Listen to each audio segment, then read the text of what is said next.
485 ألف ريال لزوجتي، فأنا آخذ نصف راتبها بموافقتها، وذلك أنني سمحت لها بالعمل، وأنا في نيتي والله أن لا أخذه، إنما أجمعه لها.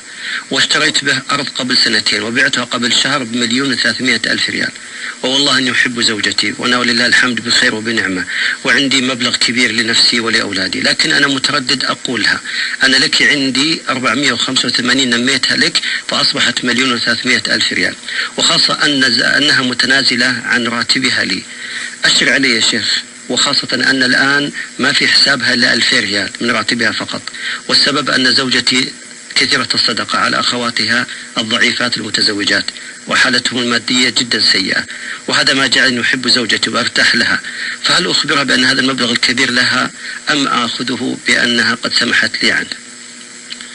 أولا أصحح كلمة وردت في سؤال أبو راكان، يقول فيها إني آخذ نصف راتبها لأنني قد سمحت لها بالعمل. المرأة من حقها أن تعمل، ومن حقها أن تأخذ راتبها، ومن حقها أن تأخذ راتبها كاملا، وليس لك حق، وليس للزوج حق في أن يأخذ من راتبها نتيجة إنه سمح لها. نعم. ليه؟ لأن ما هي رقيق عندك ولا عبده ولا تحت كفالتك. يا شيخ نتحمل هذا الكلام اليوم ونقوله؟ إيه نقوله، ويجب أن نصحح المفاهيم. بعض الأزواج لا يفهم هذا، يتصور أن إن العاملة ذي المنزلية، أن المرأة إنها عاملة منزلية يأخذ نص راتبها ويلزمها أنها تصرف على نفسها. لا، ما يجوز، هذا ظلم. وإذا ظلمت امرأتك، بعض النساء ترضى بالأمر الواقع بسائغ الاضطرار.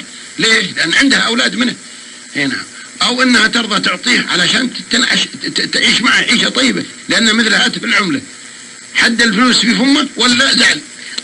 طرحنا هذا الموضوع وقلنا الكلام قلت يا شيخ سعيد، وزعلوا علينا الرجال، قالوا لا هي وافق. يجب أن نقول الحق، ولا يهمنا زعل الرجال أو عدم زعلهم.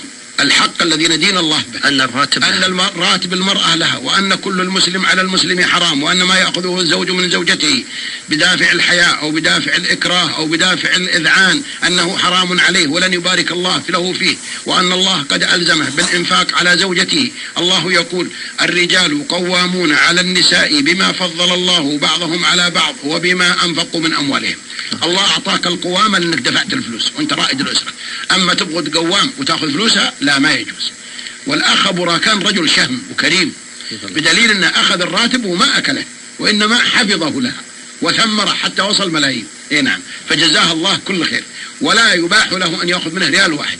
أما هل يعلمها أو لا يعلمها؟ بل يعلمها الليلة قبل بكرة، لأنه إيش قيمة مليون لها مسكينة وما عندها إلا 2,000. نعم، إيش، وما دام أنها كريمة في الخير وتنفق في الخير. الإنسان لا يحب